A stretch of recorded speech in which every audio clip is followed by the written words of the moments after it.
Hi, everybody. I'm Jim Rohn. What a pleasure it is for me to come and visit with you for just a few minutes here today.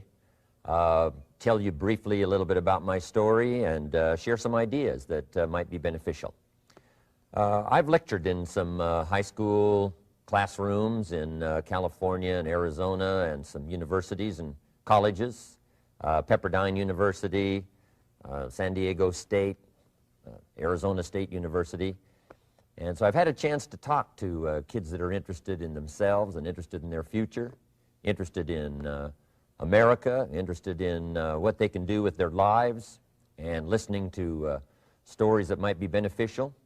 And I don't have a chance to, visit all of the schools and universities around the world, so this is a great chance for me by video to have a chance to tell you my story.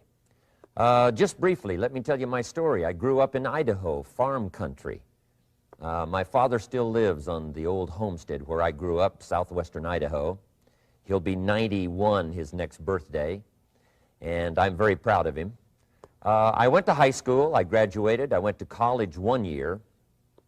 Halfway through my second year, I decided I was smart enough, so I quit.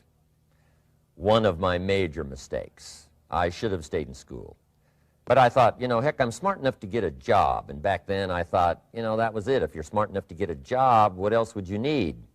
Found out later, a big mistake. But anyway, I quit school at age 19, went to work. A little while later, persuaded a beautiful young lady to marry me with a lot of fancy promises. And fortunately for me, we got married. A little while later, I started my family. And I'm out there working hard, doing the best I thought I could. But year by year, I kept falling a little further behind, buying a little more than I could conveniently pay for on time. And the creditors are finally starting to call saying, hey, you told us the check was in the mail. I'm not feeling at all good about that. About age 25, I've got pennies in my pocket, I've got nothing in the bank, and way behind on my big mouth promises to my family, and wondering what could I do to make my life better. I was willing to work hard. That was not my problem. But I just wasn't making the progress I wanted to make. And then good fortune came my way. Sometimes it's difficult to describe good fortune, why something remarkable happens to you at a particular time. One of my friends says, well, hey, things don't just happen. Things happen just. And maybe that's it, I don't know. But my good fortune was I had a chance to meet a very wealthy man. His name was Mr. Schoaf, Mr. Earl Schoaf. A friend of mine had gone to work for him, and he started telling me about this man. He said, you got to meet this man. He's rich, but he's easy to talk to. And he's got a remarkable philosophy of life. And he kept going on, and I thought, well, I've got to meet this man. So shortly after that, I had a chance to meet this Mr. Schoaf, and I was impressed. He was rich. He was easy to talk to. Within a few minutes, I was dazzled. And I said to myself, I would give anything if I could be like that, rich and easy to talk to. What would it take? And then I thought, if I could just get around somebody like him, and if he would teach me and coach me, I would do it all. And that was my good fortune. A few months later, this wealthy man, Mr. Schoaf, hired me and gave me a job, and I went to work for him, and I spent the next 5 years in his employ. And then, unfortunately, at age 49, he died. But I got to spend 5 years with this remarkable man, his last 5 years of his life, and the first 5 years of my new life. And my dream came true during that 5-year period. This man took the time to teach me and coach me. He taught me the books to read. He taught me the disciplines, and he taught me the skills. And he taught me the changes to make in my language and personality. And the things he shared with me during that 5 years changed my whole life. Changed my income, changed my bank account, changed my future. I've never been the same. By the time I was 31 years old, I was a millionaire. So he taught me economics as well. So how lucky can you get to meet the right person at the right time who takes the time to share with you ideas that can change your life? A lot of rich people, right, don't take the time, but he did, and he also had the ability. Some people want to share their experiences, but they don't quite know how to say it. But he had it all, and he used language that I could understand, and those ideas greatly affected my life. I wish he was still alive today. If he was, I'd be calling him today one more time, thanking him for the time he spent with me sharing his life and his experiences that so dramatically affected my life. Then, how I really came to be invited to speak to you today. 30-plus years ago, I was living in Beverly Hills, California. And a friend of mine one day said, "Jim, you've got to come and tell your story to my service club." He belonged to the Rotary Club. And he said, "I know your story. Idaho farm boy makes it to Beverly Hills." But he said, "I know my club members would love to hear your story. Would you come and at our breakfast meeting and tell your story?" And I said, "Okay." So I arranged a little talk, went and shared my story that morning, and guess what? They liked it. And my phone rang. Another club called and said, "Would you come and tell us that story?" My phone rings. Another club calls, said, "We've heard about your story. We have a luncheon meeting. Would you come share your story?" First thing I know, I'm spending a little piece of my time giving these breakfast talks and luncheon talks. And then one day, a man who heard my talk about 3 times said, "Would you come and talk to my management and salespeople?" He said, "I've got this little company going, and he said, if you would spend some time talking with my management and salespeople, I'd be happy to pay you." And I thought, wow, wouldn't that be something? Tell my story and my experiences and get paid? He said, "I'd be happy to." Little did I know, that was the beginning of a whole new, brand new adventure for me in sharing my story in speeches and talks and seminars and lectures. And now this business, it's become one of my most flourishing enterprises, takes me around the world. I went to many countries just this year, had my largest audience early this year in Spain, 12,000 people, 10 different languages being translated at the same time, the whole audience with the earphones on. It's interesting when you lecture with multi-languages. You know, when you hit the punchline, you know, the Spanish laugh first, and then the French get it, and then finally the Italians get it, and last the Germans finally get it. And then I say, "Hey, the Germans finally got it, I guess we can continue." You know, some languages take longer to translate than other languages. But what an exciting adventure for me. I was in Israel this year. I lectured in France, my first trip to Prague, Czechoslovakia, Lisbon, Portugal. Last year I was in London lecturing. Happened to be there the same night Pavarotti was singing in London. So, a big dilemma for the people in London. Shall we go see Jim Rohn or shall we go listen to Pavarotti? Well, I must admit he had more people than I did, like 150,000 more. He did a free concert in Hyde Park, and they expected 250,000, but only 150,000 showed up because it rained. And they all got soaked from Prince Charles on down, but they sat in the rain and listened to Pavarotti. I would have been happy that evening, right, to cancel my seminar and go sit in the rain and listen to Pavarotti. Anyway, he and I have agreed now not to appear in the same city on the same day anymore. Not really, but how exciting for me to be able to travel all around the world and share my story. And then especially to have this chance today to come and visit with you. And when I get a chance to speak at a high school class or a university class, I'm always excited about it. I'm limited in time, so I wanted to use this way to come and share my story with you and some ideas that might be helpful in your career for the future, in your now busy life as a student, and then wherever you find yourself in the years to come. Some of the things I'm going to share with you, I want you to remember for a long, long time, because the ideas I want to translate for you drastically affected my life.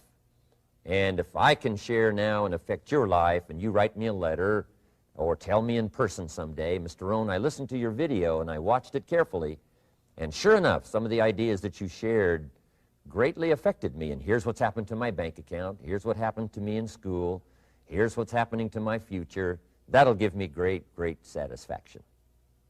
So the man who shared with me ideas that changed my life, I want to share with you 3 of those basic subjects. When I met him, I was 25 years old, and when I first got acquainted with him, I used a lot of excuses as to why I wasn't doing well.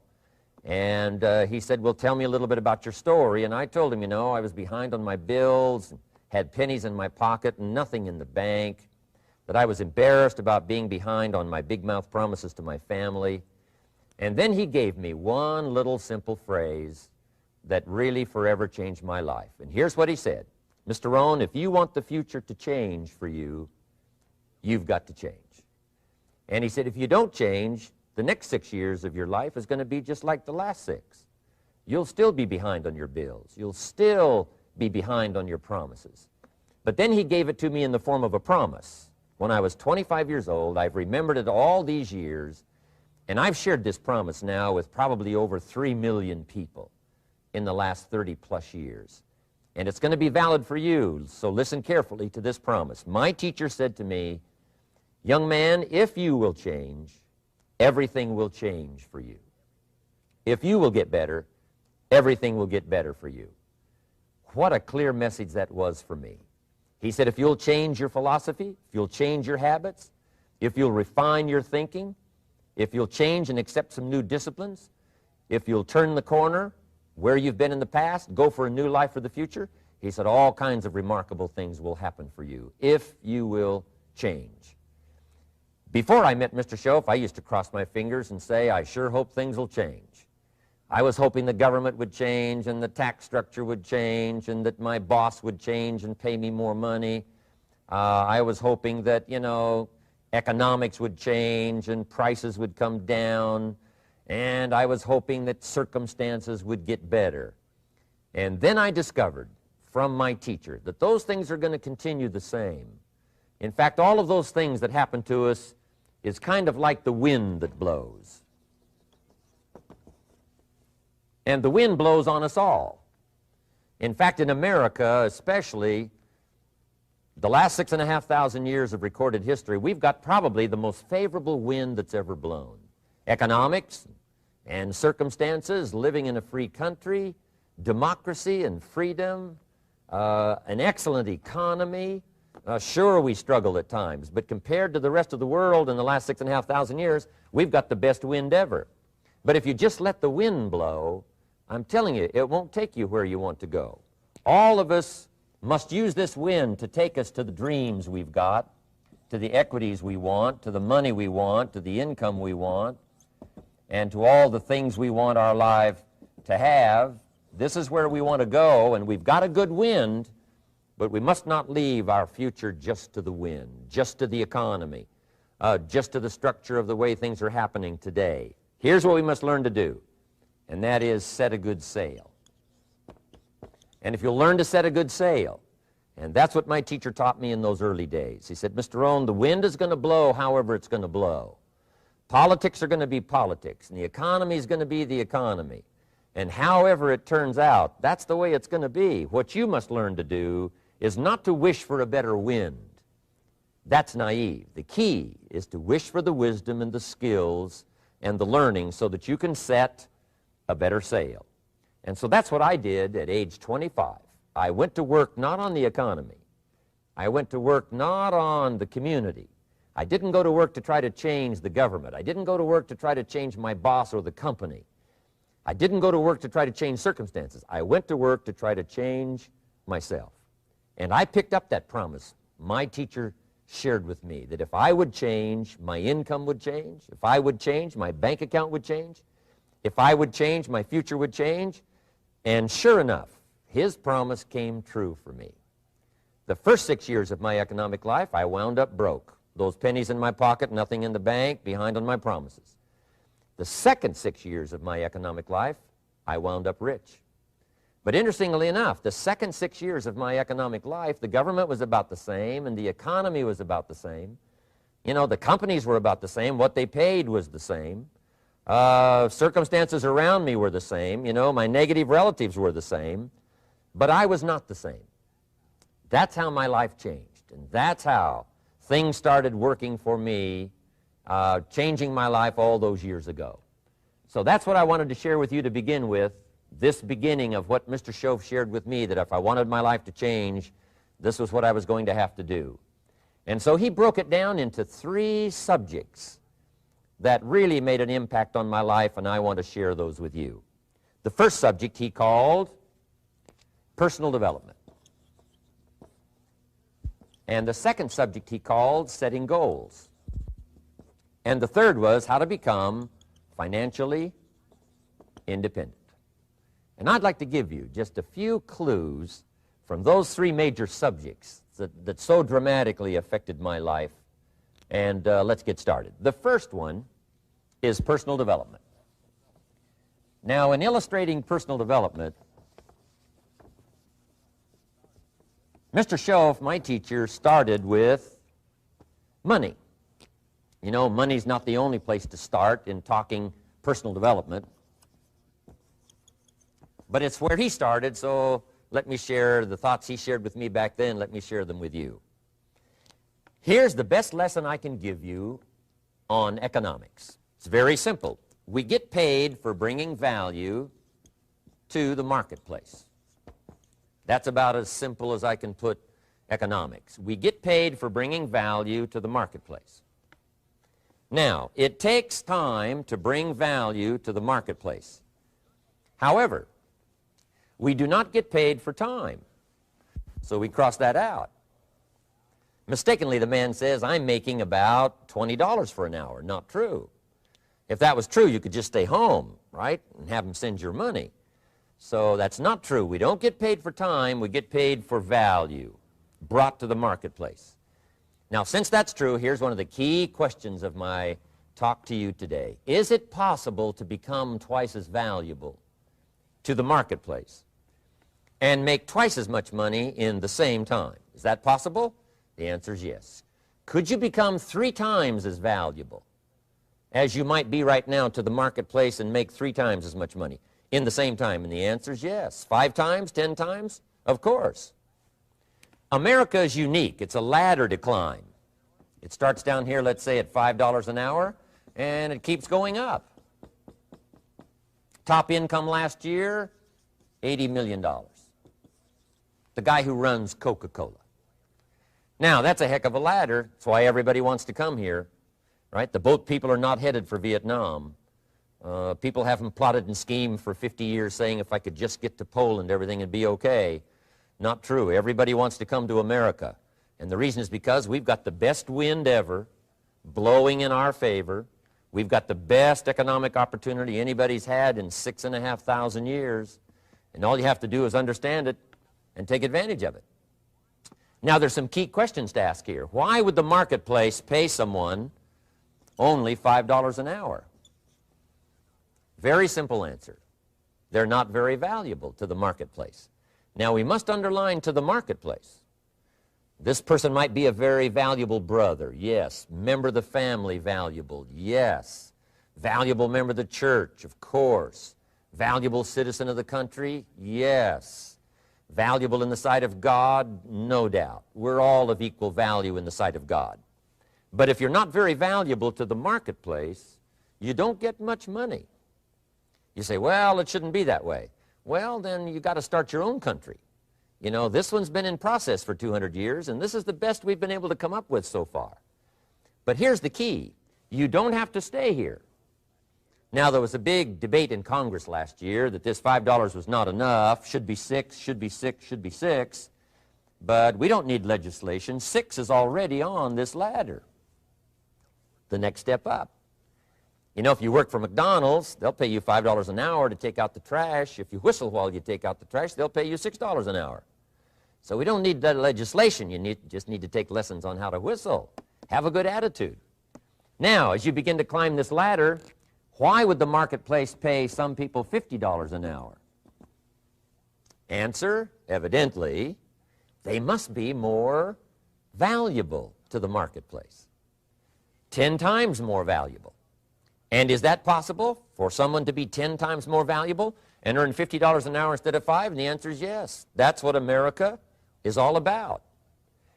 Now, why would the marketplace pay some people $500 an hour? Evidently, this person must be much more valuable to the marketplace. That's what's important to understand, to the marketplace. And would the marketplace pay one person $80 million for 1 year's work? And the answer is, of course. If you helped a company make $1 billion, would they pay you $80 million? I'm telling you, it is possible. And that's why America is so exciting. That's why this financial ladder is so exciting. It's possible for all of this to come true for all of you, no matter where you start. As a student in school, just getting started out there in the workplace, this is all possible for you. Now, Mr. Shoaff gave me the clue on how to climb this ladder as high as I wanted to climb. Now, we're talking primarily economics here. There's a lot of other ways to become valuable to your family, valuable to your friends, valuable to the community, valuable to the team, right? Valuable to the team effort, valuable to the concert. But here's what he said to me. In climbing this ladder economically, all you have to do is work harder on yourself than you do on your job. Once I heard that, it made sense to me. I kept hoping that everything else would change around me, found out that if I went to work on myself, worked on my skills, worked on my language, if I became better than I was each year, if I grew in skills and language and vocabulary and competence, then I would become attractive to the marketplace. Not very long ago, a company called me and said, Mr. Rohn, we're expanding internationally. We'd like to have a bit of your expertise to help us. Would you give us a bit of your time? We'll add some millions to your fortune. And I said, okay. And I thought later, isn't that interesting? They would call me. Then my second thought was, of course they'd call me. Who else would they call? I can get the job done. Now, what a contrast for me, farm boy from Idaho, raised in obscurity, parents of modest means, broke when I was 25. How come I would get a telephone call and someone offer me a lot of money to help them in expanding around the world? Simple answer, evidently. Something happened to me between age 25 and where I am today. And I can tell you where it all started. From my teacher, Mr. Shoaff, who said to me, we don't have to change what's going on out there. That's the wind that's blowing. All we have to do is change what's going on in here. And now there's several ways to do that on personal development. And let me give you those ways. Here's the first one. We must learn from personal experience. Pretty simple. Learn from what happens to you. Take a look back over the last few months. Did you make some mistakes? How could you correct those for the future? Take a look back over the last year. Have you done it right or done it wrong? Let's correct it for the next year. Learn from your personal experience. Mr. Shoaff asked me when I first met him, he said, Mr. Rohn, how are you doing? You've been out there now 6 years. And I said, I'm not doing very well. He said, I suggest you not do that anymore. What a simple, swift analysis to my situation. He said, if you keep doing it, the next 6 years will be like the last 6. You don't want that to happen. Let's make the changes. So learn from your personal experience. Now here's number 2, why I came to share this video experience with you today. And that, I call it OPE, other people's experiences. That's me, other people. That's your teacher, other people. That's your friends and colleagues, other people. The people you meet that can pass along to you their experiences, what's happened to them, the mistakes they made, how they corrected them, how they changed their health and changed their bank account and changed their income and changed their future. That's it, other people. Now, there's 2 kinds of people to learn from. One is failures. It's too bad failures don't give seminars, right? That would be valuable. Bring your notebook, have them tell you how they lost it all and threw it all away, threw their health away and threw their friendships away and things didn't work out well. That would be valuable. But now then we must also learn from positive, people that have done well. They've got the health, and so we ask them, how did you become so healthy? They've got the skills, so we ask them, how did you become this skillful? They've got the income, so we ask them, how did you get here in such a short period of time? So now here's what's important in personal development. In learning from other people, we learn, number 1, by observation. We learn what we see. We watch people that are successful in what they do. In sports, we watch their disciplines. In business, we watch their disciplines. By observation, what we can see, The reason I created this video is something that you could see someone's experiences translated for you. Second, we learn by what we hear. I've got some of my lectures on cassette tapes, so you can take them with you wherever you go and learn by listening. Turn your car into a mobile classroom and listen. And then listen to the sermon on Sunday morning. Listen to the lectures. Listen to the teacher. Listen to someone who's got something good to say. And then number 3 is vitally important on personal development, and that is read all the books you can possibly read in your lifetime. Mr. Schoaf got me started on my library. I've got one of the better libraries.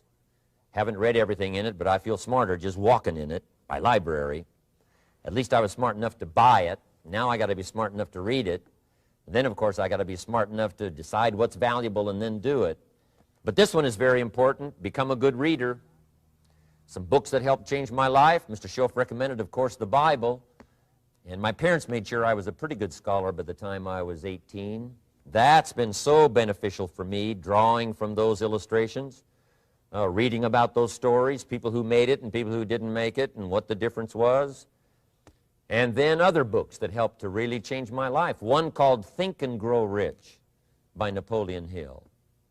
And then a book that helped me become financially independent by the time I was 31. And that book is called The Richest Man in Babylon by George Clason. And I'm going to share a little bit of that book with you when I get to financial independence today, our 3rd subject.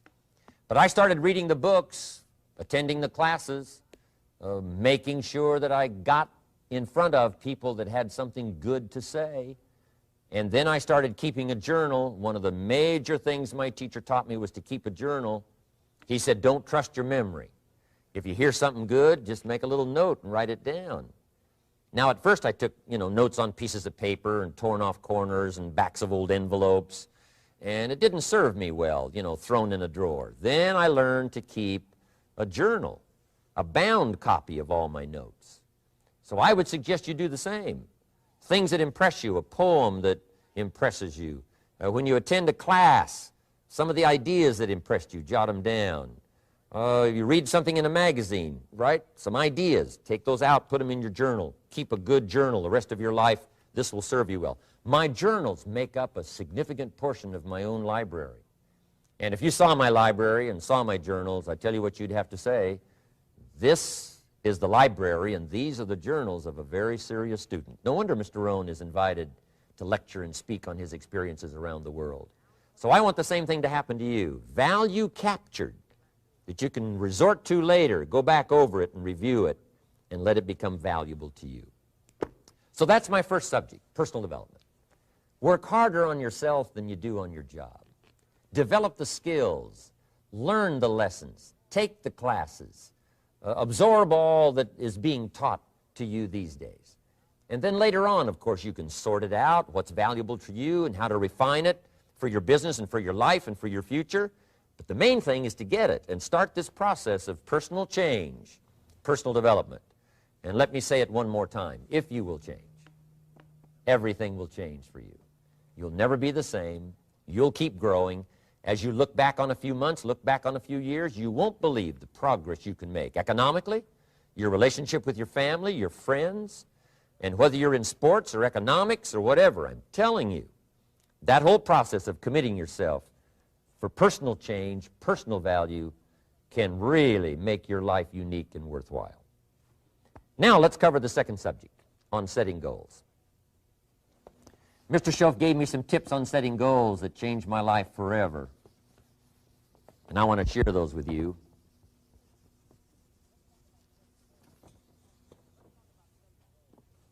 So let's talk about setting goals, and I also want to tie it to personal development, and you'll see how I'm going to do it as I progress here. Setting goals.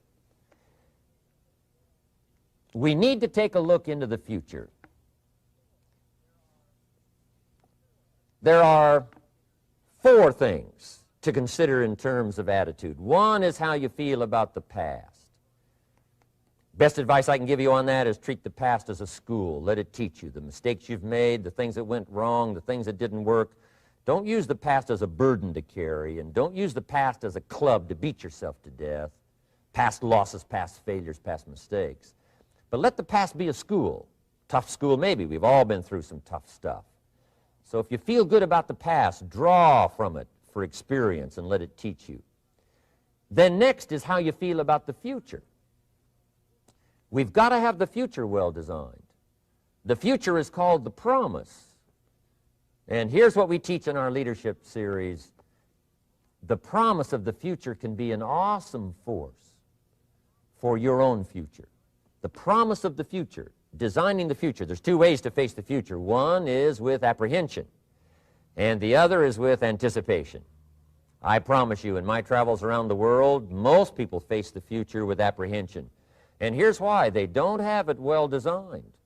They've sort of left that up to someone else to fix. But here's the best way to face the future, with anticipation.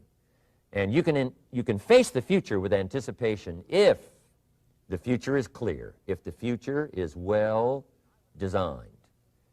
And I would like to have you consider some thoughts with me that help me to really change my future by giving it some thought and some consideration. And here it is. In setting goals, it's very simple. Number one, decide what you want. You just take a little time. You sit down and say, what do I want? What kind of skills do I want? What kind of income do I want for the future? What would I like? Where would I like to go? Places I'd like to visit. Habits I'd like to acquire. Skills I'd like to have. You just take a little time to think about what you want. Economics, friendships, people you'd like to meet, places you'd like to go. You just take some time. And then I suggest, when you've thought about what you want for the future, make a list. Just jot it all down. It's really a very simple process. And then here's number three. Keep all the old lists. I'm telling you, this served me so well, keeping my old list of goals. I look back now 10, 20 years ago at goals I set, lists I made, and I smile now because here's what I thought was so important, 20 years ago. Now some of those things aren't even on my list. I've got a new list. I've grown. I've changed. I've matured. But I give you that advice. Decide what you want. Number two, write it down. Number three, keep the old lists. And then here's number four. When you get something that's on one of these lists, check it off. Part of the fun of having a list is checking it off. And then if you can add some drama to checking it off, see, that's what really helps. I set a goal to go to Spain many, many years ago. And when I finally made my first trip to Spain, I had that journal with me that had that list in it. And while I had my journal on my lap, waiting for the wheels to touch down in Madrid, I waited until the wheels touched the runway, and I checked it off. Just adding a little drama. So, part of the fun of having a list is checking it off. Now, here's what's important about the lists and designing your future. If the future gets clear, the price gets easier. Because you got to remember, for every promise, there's a price to pay. Everybody's got to pay the price. Everybody's got to do the deal. Everybody's got to do the disciplines. Everybody has to pay. But here's what I've discovered. If the promise is clear and powerful, the price is easy to pay. The price is some classes. The price is a few books. The price is a few disciplines. The price is finding something that'll make your life better, make you grow, make you change, make you develop. So the first part of the key is to design the promise. Then, what is the price to pay? I'm telling you, the price will be easy. Anybody in my audience can pay it, no matter where you are, where you come from. Color doesn't matter, religion doesn't matter, where you grew up doesn't matter, circumstances don't matter. I'm telling you, if you'll make the promise of the future clear for yourself, the things you want, the places you want to go, the things you want to have, the person you want to become, the skills you want, the homes you want, the future you want, the friends you want, all of the values of life that you could possibly want. If you'll make that clear, make those lists, and be serious about it, I promise you it's an easy price to pay. Anybody can pay it. And the best advice I can give you is, if I can do it, you can do it. Farm boy from Idaho, raised in obscurity, I changed my life, turned it upside down, turned it all around, found economics, found future, found promise, and if I can do it, you can do it. So, start setting your goals and see if you can't get a better excitement going for the things you want to accomplish for the future. Now here's my third subject, and that's called financial independence. Oh, by the way, before I get to financial independence, let me cover one more point. One of the major reasons for setting goals is for what they make of you in achieving them. My teacher advised me when I first got started at age 25, he said, Jim, why don't you set a goal to become a millionaire? He said, it's got a nice ring to it, you know, enough zeros to impress your accountant. And he said, I'm here to help you. You're only 25 years old. You've been to 1 year of college. You've got a beautiful family, every reason to do it. Why don't you set a goal to become a millionaire? And he said, here's why.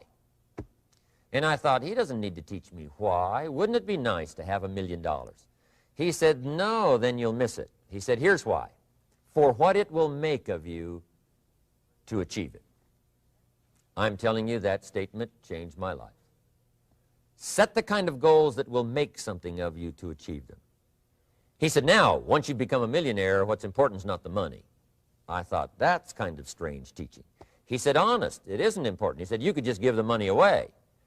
Now, I did better than that. I lost it all. By the time I was 31, I was a millionaire. By the time I was 33, I was broke. And I'll tell you a little bit about that story later. But when I lost all my money, guess what? I found out Mr. Schoaf was right. What was valuable was not the money. What was valuable was what I became to earn the money. The skills I had, the knowledge I had about the marketplace, the values that I had going for me. They were more valuable than the money. And here's an important statement to remember. It's not what you get that makes you valuable. It's what you become. So part of the key here is to set the kind of goals that will make something of you. Don't set them too low so that you don't have to grow and you don't have to read and you don't have to try and you don't have to stretch. Don't set them too low. And then don't sell out. Don't go for something that's going to cost you your virtue or cost you your values or sell out your principles. There's a good middle road here to follow. Goals that will inspire, goals that will help you grow, change, develop, and become better than you are. Okay. Now let's talk about financial independence. How to become rich by 40, 35 if you're extra bright, much sooner if you find an opportunity like I did. Let me show you how I did it. Financial independence. First of all, I like the phrase financial independence. Some people are a little bit concerned about using the word becoming rich or becoming wealthy, and I can understand that. I struggled a little bit with this. Is it okay to go for becoming rich, go for becoming wealthy? And maybe that's a bit too strong a word or strong a term. So here's what I've come up with that I think is comfortable for me, and that is how to become financially independent. I think it's every person's heritage here, especially in America, to become financially independent. Now, let me give you my definition of financial independence. Financial independence is the ability to live from the income of your own personal resources. Financial independence. Now, it depends on how you want to live. If you need $2,000, $3,000 a month, if you need $4,000 or $5,000 a month, if you need $10,000 a month, some people may need, $100,000 a month. But whatever you would need to live, and you could earn that living from the income of your own personal resources, that's what I call financial freedom, financial independence. And let me show you how to acquire it. If you start at age 15, between ages 15 and 35 is 20 years, and in my personal opinion, based on my own studies and my own experience, 20 years, in my opinion, is enough time to become financially independent. If you're not, you don't live in the wrong country. Probably what's happened is you have the wrong plan. And it's easy to be a nice person with the wrong plan. I found that when I was 25 years old. I was broke at age 25, and I was a nice guy. You would have liked me. But I'm telling you, my plans up until then, especially my financial plan, left me broke. I totally changed it the next 6 years, and I became financially independent. So I know what I'm talking about.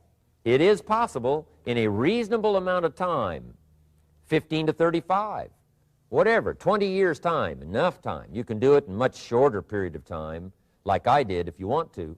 But this is a reasonable enough time.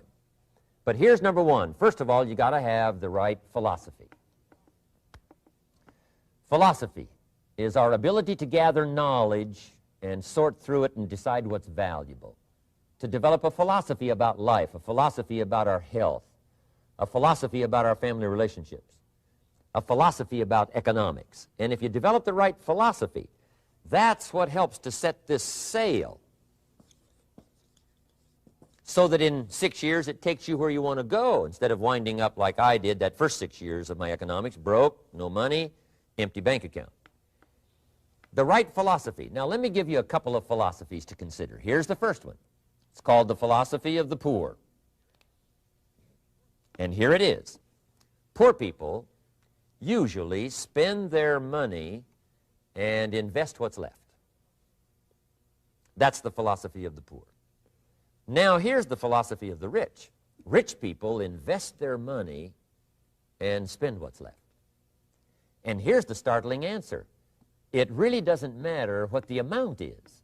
What's most important is not the amount. What's really important is the philosophy. So I would ask you to adopt this philosophy of spending after you have invested. Invest first, then spend.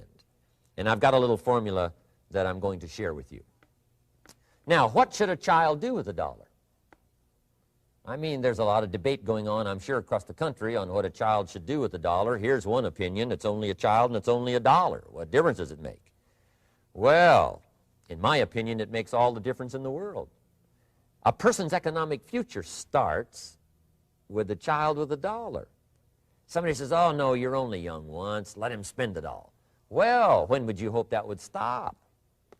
Somebody says, well, wait till he's 50 and broke like me and, and then he'll learn. Well, no, we don't want to wait that long. If I would have known earlier than age 25, I would have changed. In high school, if they would have had classes called Wealth 1, Wealth 2, I'd have taken both classes. I would not have waited until age 25. So, the earlier the better. So, what should a child do with a dollar? Here's the simple premise to begin with. Don't spend it all. And if a child wants to spend the whole dollar, you got to say, hey, don't spend it all. Don't spend it all. They'll say, why not? It's my dollar. I earned it. You say, I know you earned it, but don't spend it all. They'll still say, why not? Say, let me show you why not. So you put them in your car, take them to the other side of town, and show them where people live that spend the whole dollar. You just drive them around. Kids learn best by visual. Just drive around and say, would you like to live here? Kid says, no. Would you like to live like these people live? Kid says, no, no. Then you can't spend the whole dollar. So, kids will get the message. So, take them to the other side of town and show them around, unless you already live there, and then just show them around. Anyway, don't spend the whole dollar. Now, let me give you my best view of what to do with the dollar. And I promise you, if you started at age 15, now if you're over 15, right, you've still got plenty of time. You still got 20 years. If you're 30, you've still got 20 years. I mean, you still got plenty of time to start what I'm about to share with you. What to do with a dollar. Here's my first bit of advice. Never spend more than 70 cents. Never spend more than 70 cents. Now, you got to pick some number, and the number you pick is going to be determined by your philosophy. It's going to be determined by what you've been taught or your experience teaching yourself. When I first met my teacher, Mr. Schoaf, I was at about 110% of each dollar. I'm down at budget finance, hawking my furniture and my car one more time. And then I learned a whole better formula for financial independence. Number one, don't spend more than 70 cents. Now, kids say to me, well, okay, what do I do with the other 30 cents? And here's what I teach them. 10 cents for charity. Charity or church, or helping people that can't help themselves. 10 cents to support worthy projects, projects that you feel good about. 10 cents out of every dollar. It's called being generous with part of what you've taken out of society.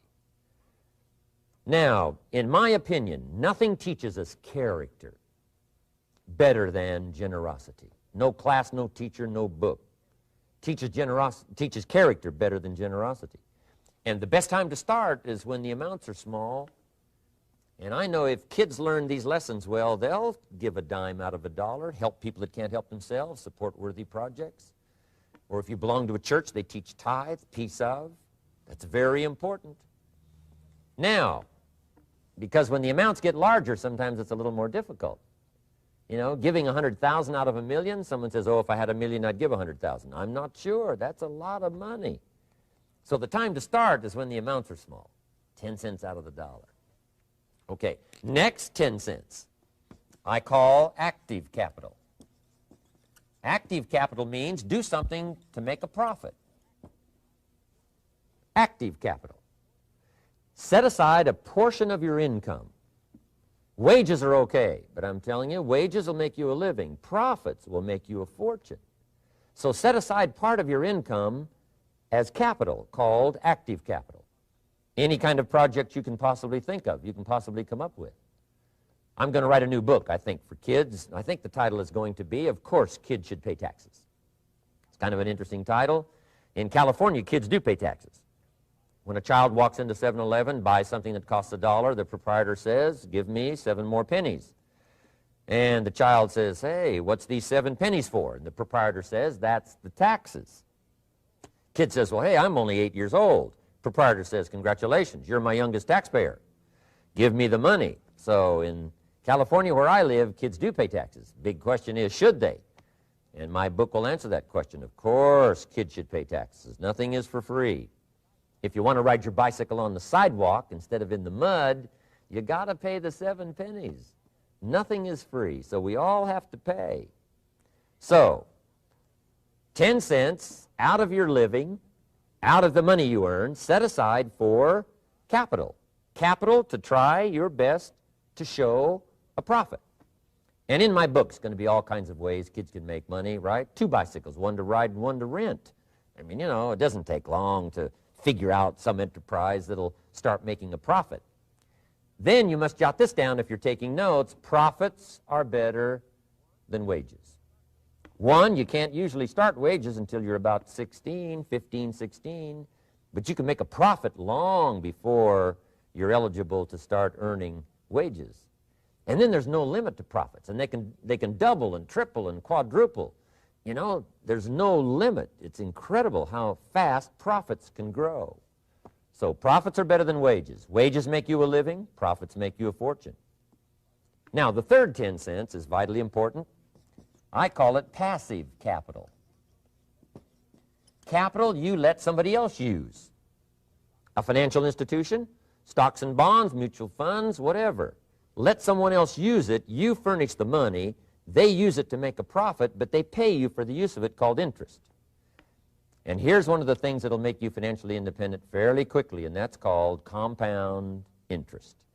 And this is how you get it. Letting someone else use a portion of your money, your substance. They show the profit, they pay you interest. And this passive capital, I'm telling you, over a sustained period of time, if you'll develop this little 10, 10, 10, and 70, especially starting at age 15, I'm telling you, by the time you're 35, you will be financially independent. You'll have the ability to live from the income of your own resources. And then one more point on passive capital. There's a Bible philosophy. I'm an amateur on the Bible. But there's a Bible philosophy that teaches the borrower is servant to the lender.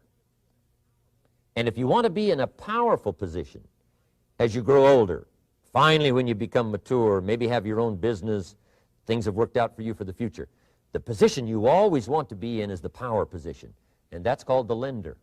The lender is the power position. So if kids learn early enough, and then you ask them what they'd like to be when they grow up, I'm telling you, once they understand, they'll say, well, one of the things I want to be is one of those lenders. That's the power position, not the spender. No, you'll be pitied the rest of your life if you just become a spender. You got to become a lender. And I think this is one of the formulas to follow.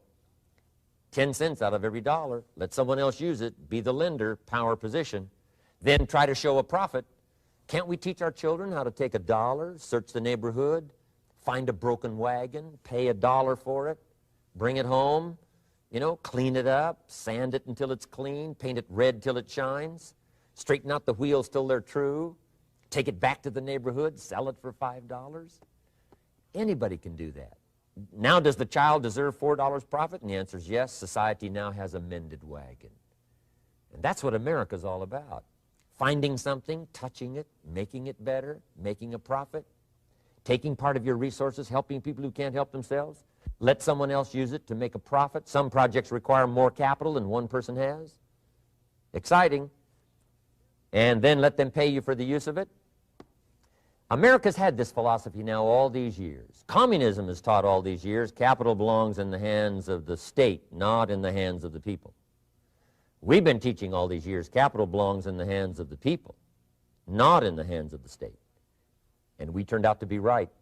Capital in the hands of the kids, capital in the hands of the people.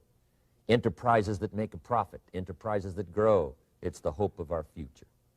So that little simple formula, I hope, will help you. Now, one more key on financial independence, and that is attitude. Attitude.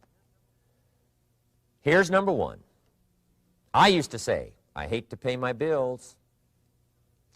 My teacher straightened me out on that. He said, let's see, Mr. Rohn, what you hate to do is pay $100 on an account and reduce your liabilities and increase your assets. I said, well, no, not if you look at it that way. He said, well, it all depends on how you look at it. So wouldn't you love to pay your bills, reduce your liabilities, increase your assets? You got to have that kind of attitude. I found out the same attitude about taxes. I used to say, I hate to pay my taxes. And Mr. Shove said, well, that's one way to live. But don't you understand? Taxes is how we care and feed the goose that lays the golden eggs. Wouldn't you want to do your share? Someone says, yes, but the goose eats too much. Probably true. But hey, we all eat too much. We all need to go on a diet. Better a fat goose than no goose. So I finally became a happy taxpayer. Now, I think taxes are too high, so I'm working to get taxes lowered for our economic future. But then whatever they turn out to be, I gladly pay, do my part, because that's what makes the whole system run, each of us doing our part. Now, I want these three subjects to be valuable for you. I want them to have meaning for you. I want you someday to be financially independent. I want you to have the personal development so that you feel good about yourself. If I had a chance to meet you someday, I'd like to have you show me the list of goals that you got started and say, Mr. Rohn, here's some I've already checked off. Here's the books I'm reading. Here's what's happened. I'm developing the skills. I'm better this year than I was last year. I've got more self-confidence. My skills are developing. That's what I want for you, and that's why I took the time to come and share in this video message with you. I do seminars all around the world, but this is one way that I can reach out and touch you in case you can't come to my seminars, wherever I am. Maybe this video will reach you somewhere, and it'll have an impact on your life. And what I'd like to do is later hear about it, a letter, phone call, or to have a chance to meet you in person. And now I'd like to leave you with these 4 questions called questions to ponder. These questions were valuable for me, and I want to make them valuable for you. Here's the first one, why? We all ask why we should work this hard, why take that many classes, why go to school that many years, you know, why take the notes, why read the books, why work that hard, why put yourself through the push-ups and the disciplines, why? Good question, why? Best answer to why, I think, is the second question. Why not? Why not see how many books you can read, how many classes you can take, how many skills you can develop? Why not see how valuable you can become to the marketplace and to your friends and to your family? Why not see what you can make of yourself? Why not see how far you can go, how much you can see, how much you can earn, how much you can share? Why not? That's the heritage all of us have, in America especially, is to see what we can make out of our lives now that we've been given this extraordinary opportunity. Now, my third question I'd love to ask you in person. But since I can't do it in person, I want to ask it of all of you. But I want you to take it personally. And my third question is, why not you? Why not you with good self-esteem? Why not you starting to change and setting goals? Why not you starting to make progress toward financial independence? If I can do it, you can do it. I wished I had a lot more testimonials here today besides mine, a whole steady stream that would come by and tell you their story. Someone who started with nothing, finally run a big enterprise. A mother who was on welfare, now she owns her own business. in addition to my story. I wish I had a lot more. And if all of them told their story, guess how they would probably wind up their story? They'd probably say, just like me, why not you? If we can read, you can read. If we can change, you can change. If we can figure it out, you can figure it out. If we can turn it around, you can turn it around. There isn't anything you can't accomplish. That's what those testimonials would say. And so I want to say it to you personally. Why not you? You've got the brains. You've got the stamina. You've got the vitality. You've got the interest. You've got your life ahead of you. You've got the future. You can do it. If anybody can do it, you can do it. If one of us can do it, hey, we all can do it. And now here's my last question. Why not now? This is a good time as the 20th century starts to wind down, a few more years as we get ready for century 21. What a good time to set your goals, work on yourself, work on your skills. What a good time to get it together. What a good time to start this process. Personal development, growing, changing, developing, having a good plan for your money and for your life and for your future. Why not now? And I hope I have a chance to see you one of these days and share with you the experience, the reaction, the response you might have had from my message today. And until I get a chance to see you on this side of the world or the other side of the world, in some school or some seminar, or maybe I'll come and speak for a company that you work for someday, I hope I get a chance to meet you. Until then, I wish you the best. I want all that I have gotten to be yours and much, much more. God bless. Goodbye.